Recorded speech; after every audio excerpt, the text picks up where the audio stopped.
My Chiron is 0.14 degrees in Gemini in the 11th house.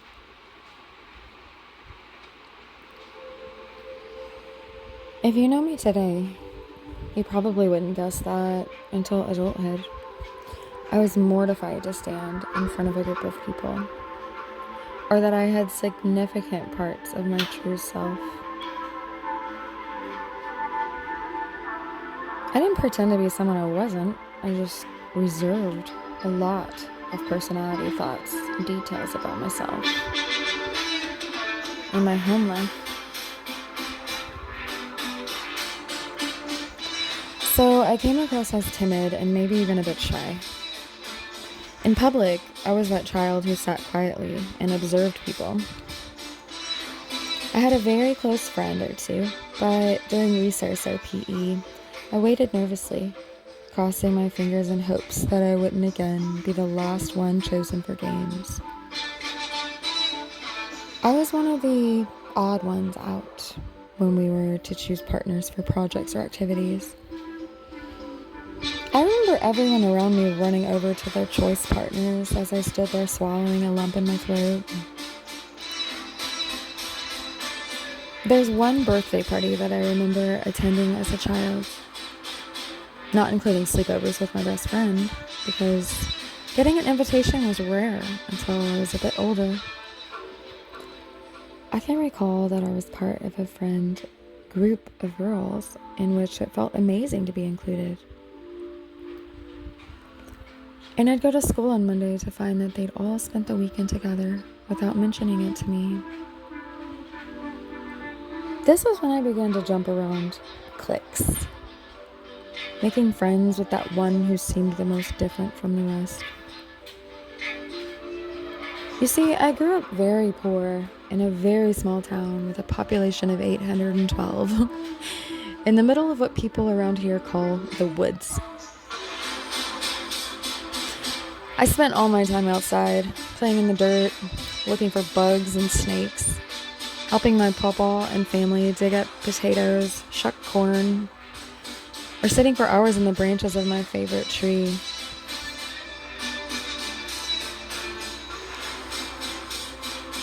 I felt like my family's lifestyle and the lifestyles of most of my classmates were much different.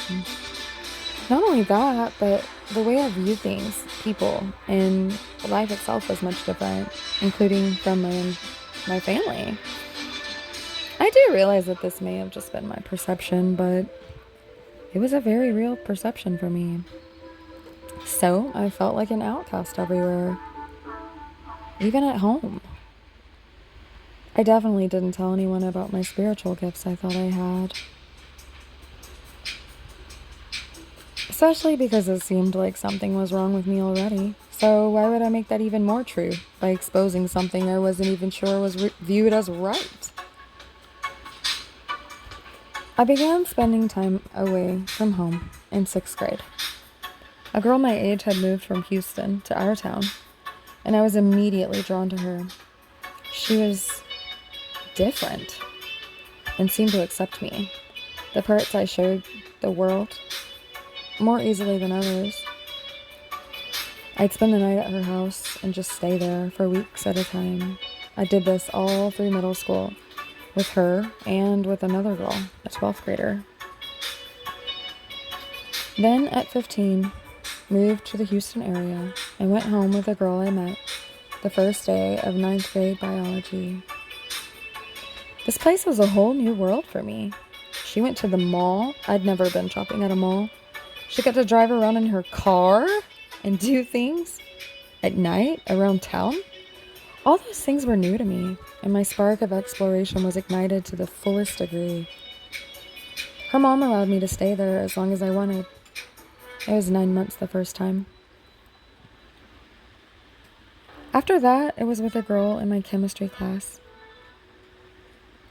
Then a girl I'd met who had 3 other sisters and their family. I moved around like this throughout high school until I met the father of my children. And even then, those years involved a lot of jumping around. I became a hairstylist at 18. Through my 20s, I'd made a lot of close connections here and there, slowly exposing deeper parts of myself and finally blossoming after venturing out with side jobs. One that included driving to locations where groups of women I'd never met were gathered and standing in front of them to teach about sex. After that, one by one, they'd meet me in a private room to share all of their sexual problems with me so I could suggest solutions and products that would help. Yep, shy, reserved me, the one who would say something in the middle of a group conversation before a moment of silence as everyone forms a confused look on their faces, confronted my fears by speaking publicly on a subject most people wouldn't dare discuss with even one person. That, and experiencing the development of others' trust in me through the hair business and other confidentialities, infused me with a true confidence in myself. It wasn't until my 30s when I realized that all that time of nomading was my trying to find where I belonged. I had a craving to satiate that sense of belonging like nobody's business. I can't say that I still don't have it, which is apparent in the fact that my wanderlust may be unmatched. Especially alongside the fact that I currently live in an extra conservative area, where I must stay as I finish raising my youngest daughter. And I found that a lot of times new and out-of-the-box viewpoints are not easily accepted, or sometimes they're even rejected altogether after quick assumptions are made.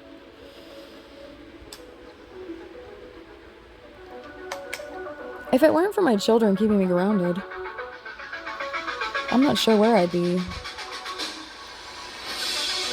Actually, I digress. Because after going through a divorce 7 years ago, and a host of other experiences, I've come to passionately enjoy the stillness of feeling at home with myself. Instead of searching externally for where I belong, I've learned to look inward to find comfort in the fact that I belong here with myself. And this truly is where the answers lie. The beginning of this discovery mended every inch of loneliness and rejection I'd been holding on to. The inherent desire to belong was cured when I found it within and accepted my past, discovered more of my gifts, and developed a healthier relationship with myself and my higher guidance. It was only then that I realized all those times I'd spent peacefully alone in that tree as a child, I was meditating. In that stillness, I was actually in contact with God and this higher guidance. I just didn't know what that was called, or even how I would have explained it to anyone if I wanted to do that. Through observation, I've realized that most people are actually subconsciously searching for where they belong. You each know deep down that you're not of this world, not the core essence of you. And here, surrounding us in our daily lives, it's like there are these giant walls of square holes for us to fit into. But you know that you are not shaped like a square. You have points and large protrusions that would get bruised up if you were to attempt at fitting into one of those holes. But we do that all our lives, don't we? In our families, at school, with coworkers. We get all bruised up trying to make something fit that doesn't, instead of courageously being our supernova-shaped selves in front of these walls of unhappy square holes, instead of actually inspiring them to expand and change their shapes by expressing our unique creativity, ideas, and gifts, eventually leading to those former groups of squares proudly showcasing the points and large protrusions where the odd and the different don't have to get bruised because they more comfortably fit if they so desire. You see, I've realized that those of us with whom people have divulged, I have to explain you to my friends before they meet you, those of us who have felt unheard, unaccepted, misunderstood, those who really do stand out, that it doesn't have to be a negative thing. I've realized that our unheard, unaccepted, and misunderstood is here to inspire others, those who do want, are ready to hear and understand, We're here to encourage them to be their own shapes and to teach the truth that this world is an educational facility of sorts, where we learn not how we can fit into a box, but who we are and how we can transform the boxes around us, eventually realizing there doesn't even need to be boxes at all.